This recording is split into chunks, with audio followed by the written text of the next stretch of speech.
Le 10 décembre 2018, la Chambre d'agriculture du Tarn a organisé une journée sur le thème « S'installer en maraîchage bio et vivre de ce métier ». Une journée qui a connu un franc succès avec la participation de plus de 80 porteurs de projets. Le point accueil installation reçoit chaque année plus de 300 porteurs de projets, dont 20 à 30% d'entre eux envisagent de s'installer en maraîchage bio. Leurs aspirations sont diverses, pas toujours bien définies. Ils évoquent la bio, la permaculture, l'agroforesterie, le maraîchage diversifié. Pour aider ces candidats à réfléchir à construire leur projet d'installation, 4 maraîchers ont été filmés pour présenter leur système de production, leur choix de commercialisation, leur stratégie d'investissement, leurs revenus, et aussi nous dire selon eux quelles sont les conditions pour réussir une installation en maraîchage. 3 critères nous ont semblé essentiels pour sélectionner les maraîchers. Être installé depuis 5 ans ou plus pour être en rythme de croisière, être chef d'exploitation, c'est-à-dire être en capacité de se payer leur propre couverture sociale, être en capacité de se prélever 1 000 € par mois, car la plupart des porteurs de projets sont en projet de reconversion professionnelle et expriment ce besoin en termes de prélèvement privé. Nous n'avons pas trouvé de maraîchers en permaculture répondant à ces critères-là. Les maraîchers professionnels rencontrés expriment que la permaculture est une technique de maraîchage vivrière et ne permet pas d'avoir ces niveaux de revenus. Nous avons rencontré Sylvain Couder, installé en 2012 dans l'Aveyron sur un système maraîcher, méthode Fortier. La méthode Fortier est un modèle très standardisé, toile hors sol, avec une très faible mécanisation.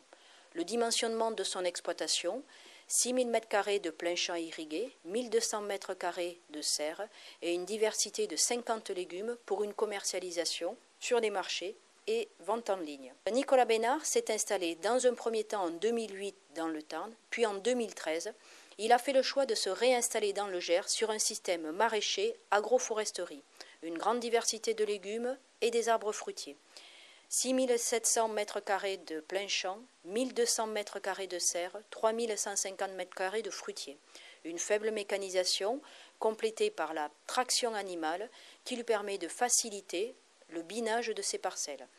La commercialisation, vente directe, marché et vente à la ferme.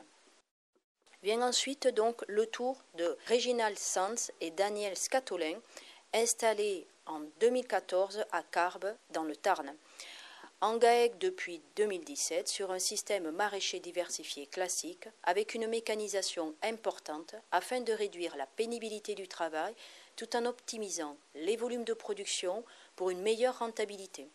Leur système, 2,5 hectares de maraîchage plein champ, 1300 m² de serre, la commercialisation en vente directe sur les marchés principalement à Castres et ils ont également su valoriser leurs légumes par des plats cuisinés notamment sur les marchés de producteurs de pays. Et enfin, Julien Patin, agriculteur maraîcher, s'est installé donc à Puylaurens depuis 2006 sur un système maraîcher bio de plein champ avec 5 hectares de plein champ, une commercialisation vente à des magasins bio et de marché, une forte mécanisation avec malgré tout de la traction animale. Julien a privilégié la traction animale qui est un bon moyen pour lui, des binages interrangs et qui pour lui reste complémentaire avec le tracteur, une variété de 20 légumes. Bien qu'ils soient très différents, les maraîchers se retrouvent sur l'expression des conditions de réussite. Donc ça, dans le choix du lieu d'installation, je pense qu'un mauvais choix peut faire capoter le maraîchage.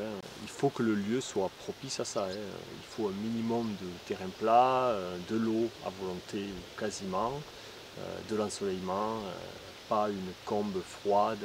Voilà, faut faire attention au lieu où on s'installe. Positif aussi comme notre situation géographique où on est quand même sur une terre on se trouve sur de bonnes terres, fertiles, profondes,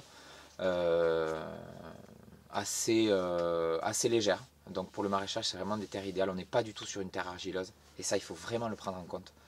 Parce que si on était sur une terre argileuse, notre itinéraire technique ne serait pas le même et nos choix ne seraient pas du tout les mêmes et on n'aurait pas du tout le même matériel.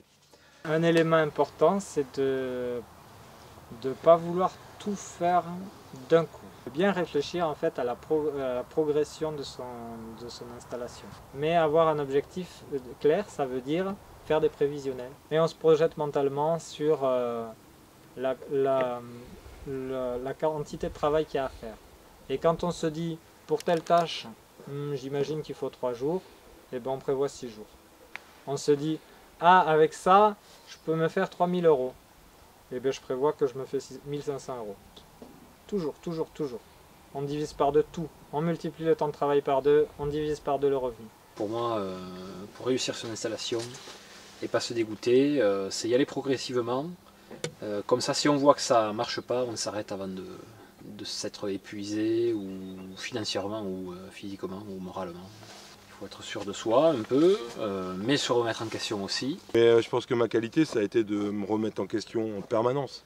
Toujours, toujours. Et encore aujourd'hui, j'ai 10 ans de maraîchage derrière moi, et l'année prochaine, il y a des choses qui vont changer. Et c'est ça, je pense qu'il faut toujours, on n'est jamais au top, jamais, jamais. Moi, je suis encore régulièrement des formations. Et la deuxième chose qu'il faut aussi, c'est pas lésiner sur la formation. En fait, l'argent qu'on met dans la formation et le temps qu'on met dans la formation, c'est un investissement qui est bien plus précieux que n'importe quel matériel ou n'importe quelle chose concrète qu'on va acheter. Pour réussir, je crois, en maraîchage, c'est vraiment gérer, quoi. Une organisation, une planification qui doit être au top. Moi, ça, c'est un vieux maraîcher qui me l'avait dit. Il faut qu'au 1er janvier, tout soit fait, hein. La planification, les achats de semences, la fertilisation. Tu sais où tu vas, tu sais combien tu as gagné, tu sais combien il te reste. Il faut que tout soit planifié. Au 2 janvier, on ne réfléchit plus, quoi, on y va, quoi.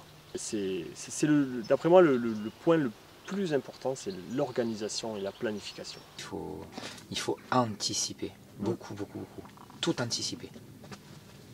Oui, en anticipant, on arrive à économiser du temps. Il y a des choses qui sont très importantes, c'est les échanges avec les autres agriculteurs. Alors avec les autres agriculteurs bio ou pas bio, avec les voisins, avec ceux qui cultivent autour de nous déjà, mais aussi avec les autres maraîchers.